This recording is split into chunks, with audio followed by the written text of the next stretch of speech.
अस्पतालों का हाल भगवान भरोसे है, जिसे भगवान बनाते रहे वह चुनाव भरोसे है। रवीश कुमार। अस्पताल और शमशान में फर्क मिट गया है। दिल्ली और लखनऊ का फर्क मिट गया है। अहमदाबाद और मुंबई का फर्क मिट गया है। पटना और भोपाल का फर्क मिट गया है।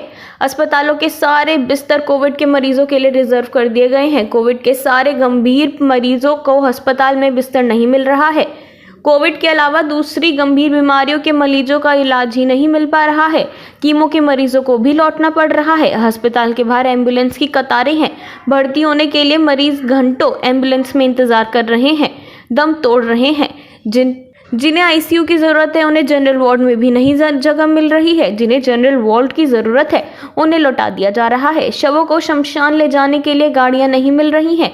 सूरत से खबर है कि विद्युत शवदाह गृह में इतने शव जले हैं कि उसकी चिमनी पिघल गई, लोहे का प्लेटफॉर्म गल गया। कई और शहरों से खबरें हैं कि शमशान में लकड़ियां कम पड़ रही हैं। अखबारों में जगह जगह से खबरें हैं। संवाददाता शमशान पहुंचकर वहां आने वाले शवों की गिनती कर रहे हैं, क्योंकि सरकार के आंकड़ों और शमशान के आंकड़ों में अंतर है। सूरत के अलावा भोपाल और लखनऊ से भी इसी तरह की खबरें सामने आ रही हैं। अंतिम संस्कार के लिए टोकन बंट रहा है। एम्बुलेंस आने में वक्त लग रहा है। एम्बुलेंस के आने में कई घंटे लग रहे हैं। लखनऊ के इतिहासकार और पद्मश्री योगेश प्रवीण के परिजन एम्बुलेंस का इंतजार करते रह गए। कानून मंत्री ब्रजेश पाठक ने चिकित्सा अधिकारी को फोन किया, तब भी एम्बुलेंस का इंतजाम नहीं हो पाया। ब्रजेश पाठक ने पत्र लिखा कि लोगों का इलाज नहीं हो पा रहा है। यही हाल सैंपल लेने का है। कोविड के मरीज के फोन करके 2-2 दिन तक सैंपल लेने कोई नहीं आ रहा है। सैंपल लेने के बाद रिपोर्ट आने में देरी हो रही है। सरकार के पास 1 साल का वक्त था अपनी कमजोरियों को दूर करने का। उसे पता था कि कोविड की लहर फिर लौटेगी, लेकिन उसे प्रोपेगेंडा में मजा आता है। दुनिया में नाम कमाने की बीमारी हो गई है। दुनिया हंस रही है। 4 महीने के भीतर हम डॉक्टर और हेल्थ केयर वर्कर को भूल गए। उन्हें ना तो समय से सैलरी मिली, ना ही प्रोत्साहन राशि। जिन्हें कोविड योद्धा कहा गया वो बेचारा सिस्टम का मारा फिरने लगा। ना तो कहीं डॉक्टर्स की भलाई हुई, ना ही नर्स की। जो देखने के लिए पिछले साल कोविड सेंटर बने थे, सब देखते देखते गायब हो गए। आपको याद होगा, साधारण बिस्तरों को लगाकर अस्पताल बिताया जा रहा था। आप मान लेते थे कि अस्पताल बन गया है। उन अस्पतालों में न ऑक्सीजन की पाइपलाइन थी, न ही किसी और चीज की, मगर फोटो खींच गई।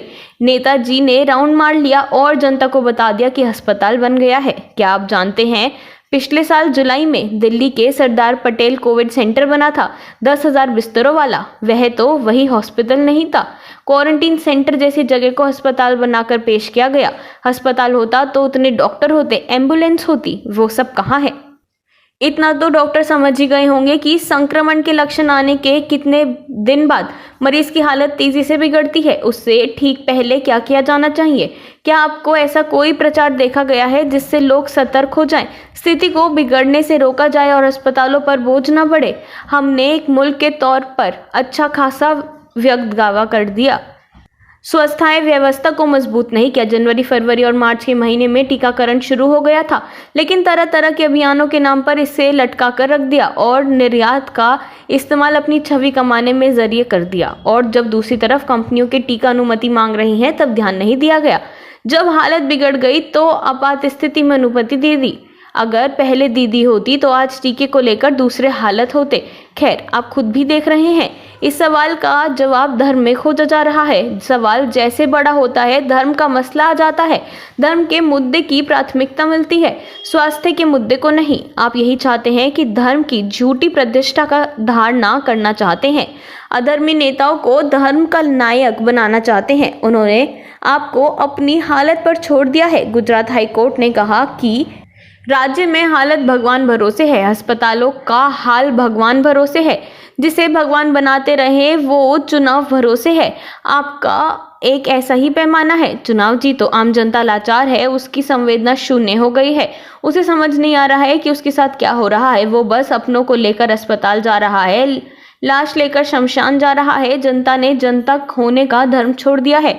सरकार ने सरकार होने का धर्म छोड़ दिया है। मूर्ति बन जाती है, स्टेडियम बन जाता है, अस्पताल नहीं बनता। आदमी अस्पताल के बाहर मर जाता है। इस तरह बात का कोई मतलब नहीं है कि गृह मंत्री चुनाव प्रचार में है, मास्क तक नहीं लगाते। इस बात का कोई मतलब नहीं है कि प्रधानमंत्री चुनाव प्रचार में है, मास्क लगाते हैं।